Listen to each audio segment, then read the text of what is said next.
Yesterday, the political prisoners led by WAISWA MUFUMBIRO, who was as the spokesperson of the NUP, asked the presiding judge to recuse herself from hearing the case, meaning they wanted the judge to stop hearing their case. That's what I'm saying. That is what we are saying. If you may, please, just we are finding you biased.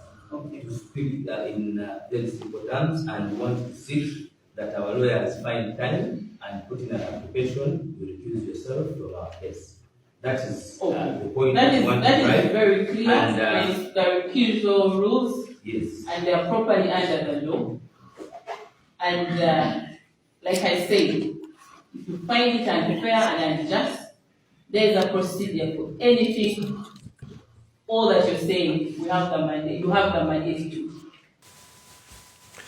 It is now a sign of boldness from political prisoners who keep on asking judges to recuse themselves, because it appears that justice is not being gotten in these cases. So the purpose of this video, I've come to talk about the courage which was shown by WAISWA MUFUMBIRO together with these prisoners, asking the presiding judge to stop hearing their case. Because for me, I keep on telling people that the judiciary has made the regime bold enough to arrest more people. Those in the law sector keep on telling us that justice delayed is justice denied.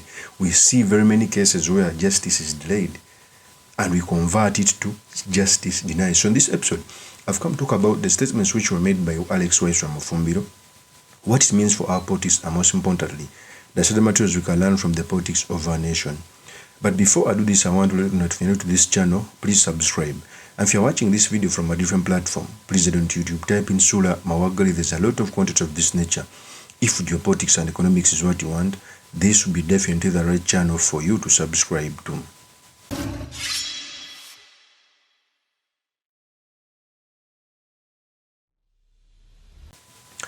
First of all, let's all agree, by face value, every political prisoner who is in jail, it is a sign of settling political scores.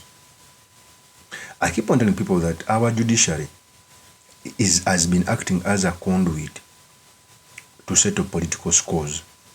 For example, you cannot tell me that prisoners who have been in jail for more than 6 months, yet our constitution tells us that any person who is on remand for 6 months is entitled to mandatory bail, and you continue holding those people.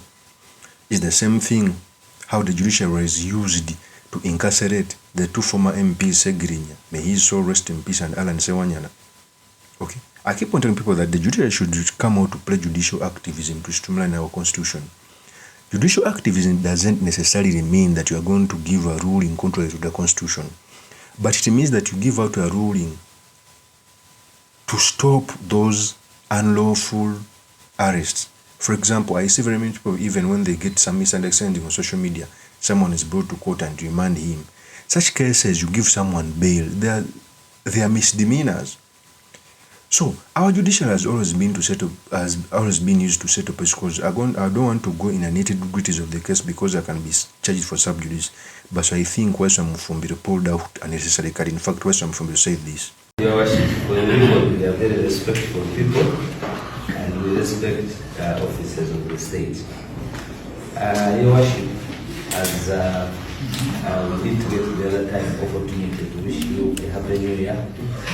In terms of respect, we also wish you a happy new year as we had ours in prison. Your Worship, the purpose we want to address you this morning is based on the past ruling and as a matter of fact on whether we are seeing justice will prevail or not. This one of Yes, Your Worship. And in that context, after the ruling, we felt that we are bending towards getting justice in accordance with the ruling, in the wholesome understanding of the whole matter. Because in your ruling, the presentation to us was that we are near already victimized and convicted. In terms of what you noted, First of all, the ruling is not paid, but I will say on the third, on the fourth page, according to the numbers of pages that we have, there's where still it was noted and we concurred with the state that the state asserted that the matters before court occur in a politically sensitive context. Your Worship, it is not in deniability that we belong to the national unity platform. We are leaders. Some of us, like me, I am a leader of the national unity platform. Now, where my belonging to national unity platform or supporting Chagulani Robert Center denies me bail when this is a person and a political party in an environment that is undergoing a civic constitutional process of an election. He was nominated, the party is duly registered, it is known to government, it is in existence by law. Okay, I want you to lead me to the issue. Your Worship, I'm giving a background, and if I may, I will quickly connote on what our final plea will be before you. I want that's the main thing I want. Because I wanted to give the background why we believe so. Okay. That we will not wake up tomorrow and say we are not NUP. It will be a lie to the country. Okay. We are members of NUP and we were arrested in that contest, and the state and your court now denies us our liberty on the ground that we chose a belonging, not what they expected, and yet they did not tell us what is expected. Your Worship, if you go further, you spoke about public interest and public safety. If you look at this matter, this is a matter that happened allegedly in February. I'm going to cut you short for reasons. I'm going to give the reasons. If you do not agree with any court, there is a procedure, and you're ably represented. Today I have 3 land colleagues, and they have the mandates. If you disagree with me, there is a procedure to follow, because I cannot revise my own ruling, and I will not alter it because I finished mentioning what I mentioned. But if there is anything that you feel that was unfair to you, there is a procedure. Your Worship, which is clear. Your Worship, we have taken those steps, but now we want to speak to the person sitting the bill of justice. And that's what I'm saying. That is what we are saying. You spoke about public interest and public safety. If you look at this matter, this is a matter that happened, and you ably represented. Today I have 3 mandates. If you disagree with what I'm saying, that is what we are saying. If you may, please, just we are finding you biased.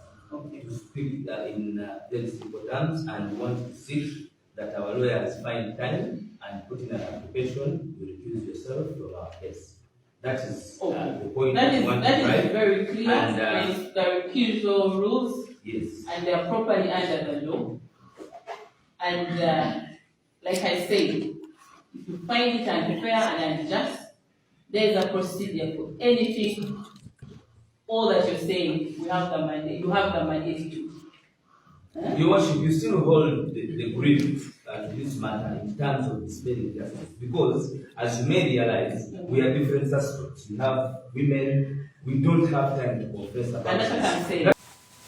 That is WAISWA MUFUMBIRO. You remember even when Dr. Kizza Besigye was tried, it reached a point when he asked for another judge to preside over his cases. I don't know why. The judiciary should understand that they have a duty to do in terms of streamlining our constitution, in terms of fighting for human rights. When you remand political prisoners, you're just emboldening more for the regime to bring in more. Do you know that there are still very many people, 5 years on remand, they have never been convicted. They were caught when we are going in a 2021 election. So whose problem is it? A person who brings them to jail wants that things to happen. So if the judiciary continues to play those games, keeping people in jail for 5 years without being convicted, without being given bail, what message do you send to these people? When I speak about democracy, mostly I don't want to talk about democracy of America and Britain. It has been there for 200 years. Look to Kenya. Kenya, the judiciary started doing judicial activism long time ago to an extent of nullifying the presidential election. But here in Uganda, the election is marred by violence. The police beats up people, the army, and the judiciary comes out to uphold the elections. A single nullification will stimulate the next elections. Whenever you uphold that election, you embolden the regime more to be violent. Whenever you incarcerate political prisoners, because maybe the state prosecutor came out to say that they are members of the national unity platform, they can influence what, and you keep them, you are just emboldening them more. Okay? So for me, I pray to our judiciary, please, most especially those who have Uganda at heart, sometimes reflect on the rulings you are giving. A mere ruling doesn't mean that you are ruling over those people. It has a ripple effect on the people incarcerating these people, but also in the future, on the future political prisoners. So for me, I felt bad when the prisoners came out to that extent to ask for fair hearing. Of course, it's my opinion. Remain yours truly, Mr. Makindi, Kavya Sulaiman Mawagali. If you're new to this channel, please subscribe, like, and comment so that I can be motivated to do more of such videos. I'll see you on another one. Peace.